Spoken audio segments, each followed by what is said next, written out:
everybody. We're going to try this again.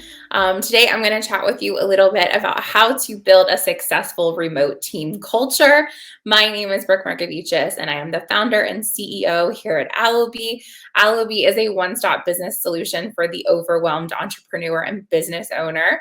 We utilize emerging technologies paired with our workforce of women that have left the traditional 9-to-5 to create an experience that allows for you to scale your business simply. But today I'm going to talk a little bit about a topic that is near and dear to my heart, as I have created a remote first company and launched it during a pandemic. And I'm going to share a little bit about my experience with that, as well as some really easy tips to create a successful team culture overall, but specifically targeted at remote culture. So if you struggle with building that remote team culture, this is some great tips that hopefully will help you.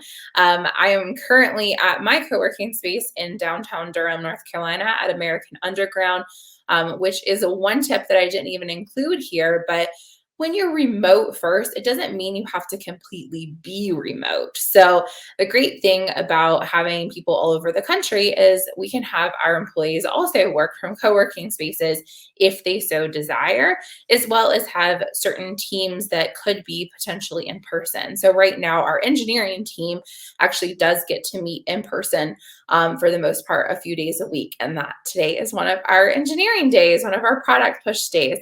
So I am going to dive right in, but thank you for being here. Feel free to leave any comments and questions as we're going, and I will try to get to them.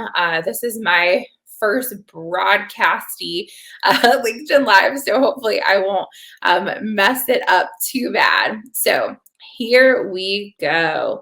As I'm going through, if you specifically have any questions about your own business and remote work and need some tips on it, I'd be glad to help and support you. So just put it in the comments. But remote work is ever evolving. So the pandemic definitely amplified what was already happening, but remote work had been happening for years. I actually left working in person almost 7 years ago. And so I actually had been working remote for about 7 years before 6 years before the pandemic hit. And so I was very familiar with Zoom and Slack and different ways to communicate asynchronously, as well as ways to communicate just remotely as a team. I also had worked for companies remotely throughout that time, both as a freelancer as well as a full-time employee. And so I was used to this remote world. About 50% of people were already freelancing at the time of pre-pandemic. And so this was not new. It's just now everything is evolving at a faster pace because of the fact so many people had to go remote, as well as they learned to like it. And so there's been a lot of tools out there that have amplified it. So I'd love for you to take a moment right now to share in the comments about your team. Are you all remote? Are you partially remote? Are you remote first? Or what's your title that you have kind of claimed for your company? And then how many time zones are you on? Right now, our team, to give an example, we actually did have kind of spanning the whole entire country until our chief operating officer, Chloe, moved from Seattle back to Boston. So now our leadership team is actually all on the East Coast, just in different places in the East Coast. But we have our internal team spans all the way to MST time.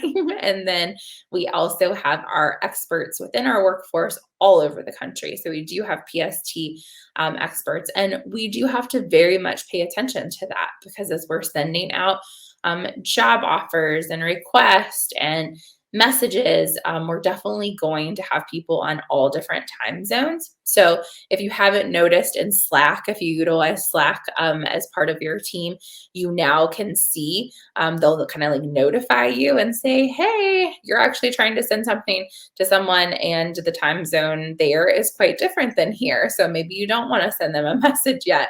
So there's a lot of those alerts and different things that are being pushed into certain products that remote teams are using on a regular basis.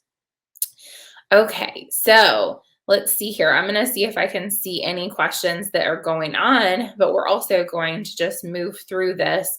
I'd love to know a little bit more about whether you were always remote too. Has this been something that just started because of the pandemic, or was it something that you always had been remote, or you started your company with a remote focus? So the other day, one of the things I'll share in a minute is we do an All Hive every single month on the first or within the first 5 days of the month, depending on if it falls on a weekend. And we had our All Hive in the month of September, and I knew that I was going to do this specific talk eventually on LinkedIn Live. And I asked our whole workforce, so our large workforce plus our internal team, if they could use one word, how would they describe our company culture here at Allobee? And this is the word map that came up. And I think this is a really good thing that you could do with your own team as well, is to find out, what is that company culture? What's the pulse on the company culture, especially in this remote time? Do people feel supportive?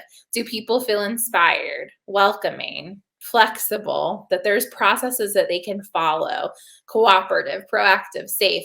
I really loved that supportive was the most, the number one, because especially in a remote culture, you need to feel supported as an employee. If you don't feel the support, then a lot of things are going to fall by the wayside and cause a lot of problems as things move forward. So supportive is huge, but I encourage you to do a word map or something similar with your team to find out how they define the culture, and do this often to make sure that you are on par with how you're wanting to be represented for your company culture.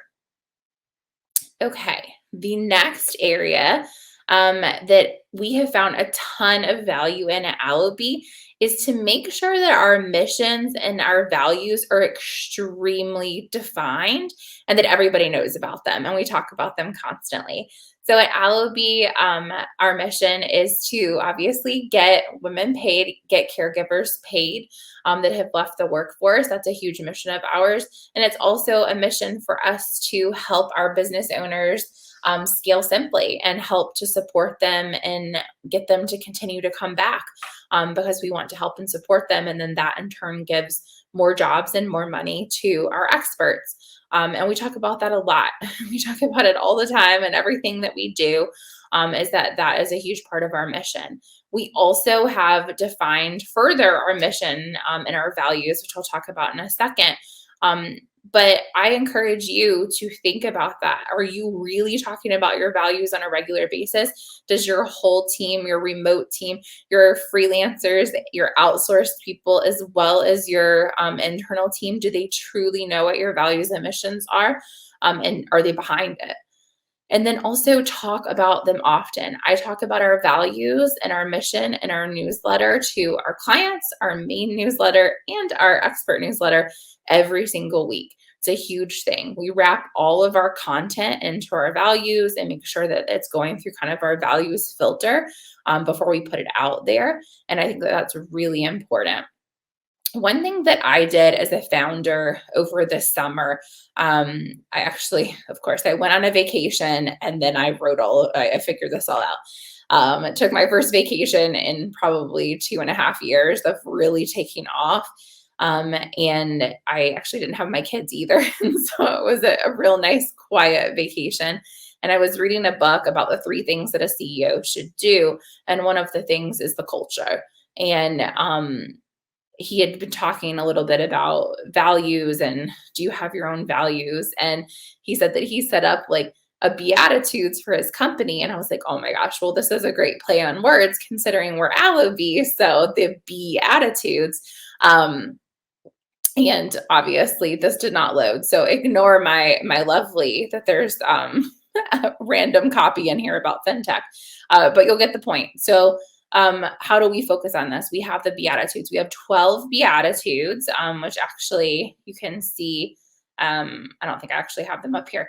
But our Beatitudes are be happy, be kind, be bold, be proactive. We have a whole list of 12 of them, and we rotate them. We talk about a different one every week, and then every month we have a focus. So this month at Allobee, our focus is be bold, and we're focusing on in our membership, we're talking about networking and how to be bold at networking. Internally within the team, we're being really bold with some features that we're introducing within our product.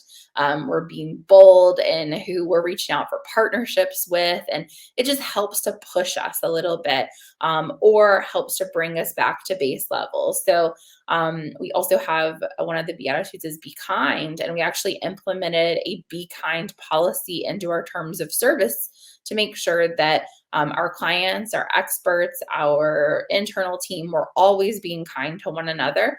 And it's a huge part of our terms of service. And so making sure that those values are interspersed through your documents, through your communication systems, through your events, through everything that you do, those values should be present.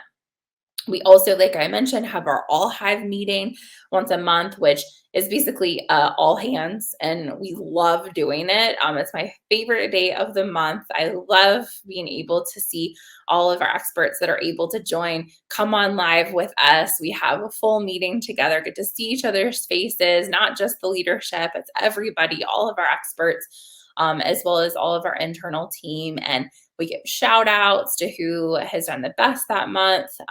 We give announcements of things that are coming, things that have been roadblocks and hardships that month, as well as exciting, new features with the product, new features that we're implementing within operations.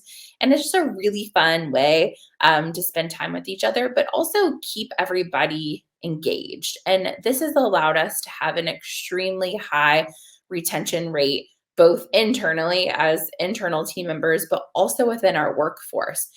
So we are able to keep our workforce engaged significantly, which then allows them to be really good at what they do for our clients. And so that's been really helpful. We also, like I mentioned a little bit, is that I include the Beatitudes into our newsletter every month. And so we're announcing our monthly challenges and how they like be bold and networking and different ones. But I also write a little blurb every week about, oh goodness, sorry. The joys of the room. There we go. The automatic lights. So I always include a little story about what's going on in my life in reference to the Beatitudes or something that one of our experts shared with us.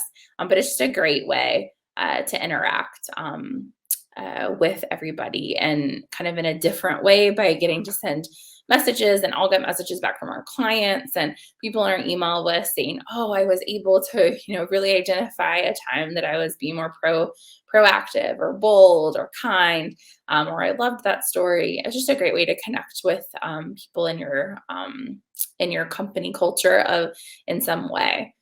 Also, how do we bring people together? So, gosh, virtual world can be complicated, especially during the pandemic. The majority of our experts are caregivers of some sort. And so it was hard to find extra time for them. They wanted to utilize their time for working and then taking care of their kids or family members. And so adding any extra things was a little too much. And so we didn't do too much for quite a few months. The very first part of the pandemic, from about right in March when things went going crazy until about June, we did have more events. They were pretty successful and times to get together, but then it became a little too much. And so we pulled off. We were constantly asking how people feel. And then we started doing more just recently. We started this back a few months ago, right before the summer, doing our virtual co-working, which is every other week. You can pop in and work and chat with other members of our internal team and our expert membership. It's really nice. Just a great way to connect with each other. You never know who's going to pop in and get to know one another, but also get some work done. And then also we have our virtual meet and greets, which we use the Gather Round platform, which is phenomenal. It's also free up to 40 people. So definitely try it out. And we love it. We do it 1 to 2 times a month. We have one tomorrow. And it's just 30 minutes, but you get paired with different people, and it's just fun and laid back and easy, and a great way to engage people and get team members meeting each other that maybe haven't interacted before too much, or team members that haven't seen each other in a while. It's a great way to interact. And then one of my favorite things that we just started doing with our internal team. So we're very unique that we have this large workforce that we engage, but we also have our, our internal team of full-time employees, or pretty full-time contractors. And we started doing this thing called breakout boxes, and they are phenomenal. I highly encourage you to look into them. If you need more information, let me know. But they send you a box, and it's so easy as the person that's leading it. Like, it's so simple.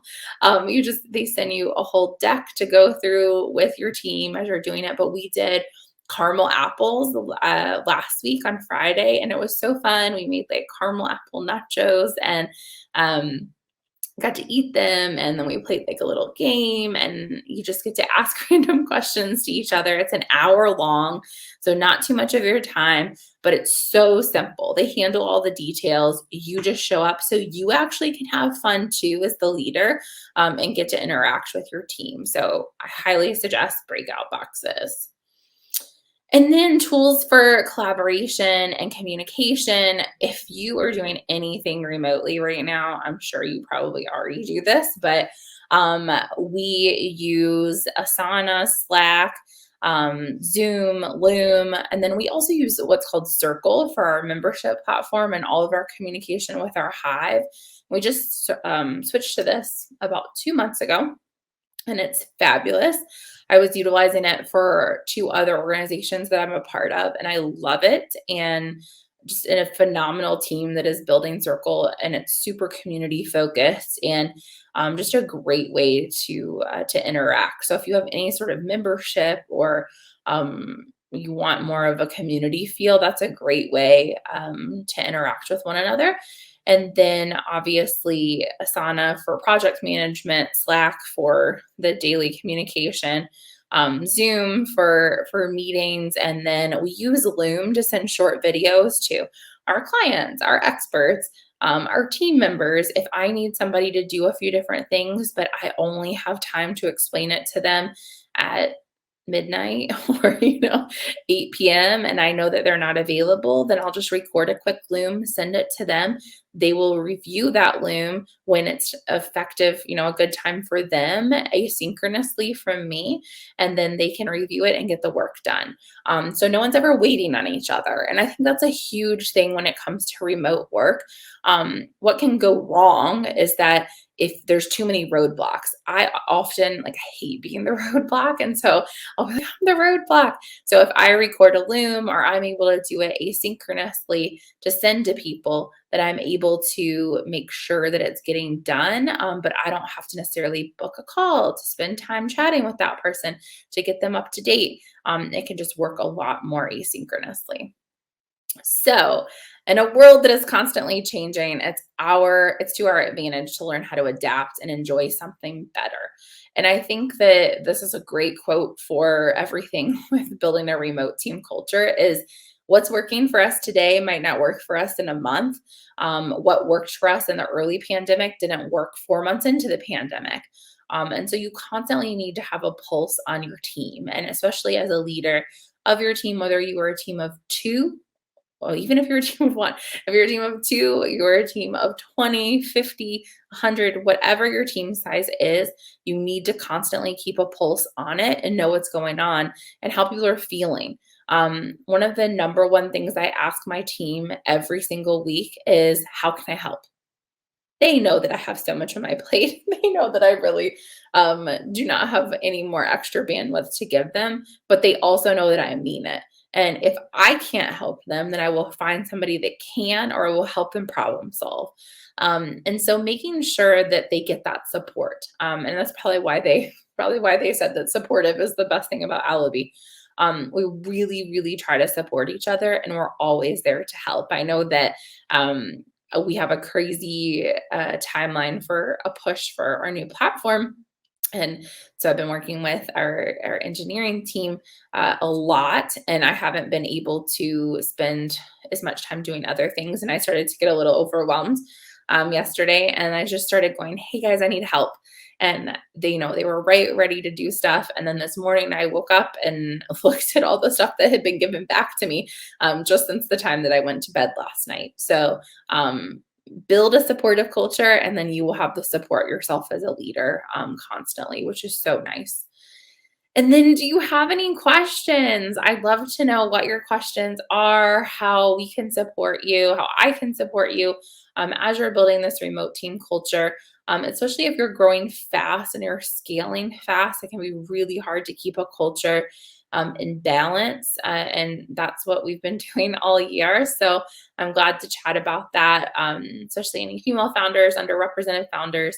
I'm glad to chat with you about that. You can always reach me at brooke@allobee.com. I'm going to try to do more of these, just sharing my experience as a founder.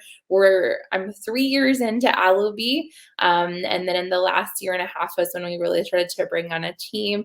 And so I'm early. I'm a baby when it comes to leadership within this company, but I also believe that talking about it in real time it is really beneficial. So other people that are at similar stages can hear about it. And if you're looking to scale your business, or you need outsourcing support and needs, we are the place to be at Allobee. So feel free to reach out to us. But also, thank you so much for your time today. And I look forward to hearing more about how all of you are building successful remote team cultures. Have a great week, everybody.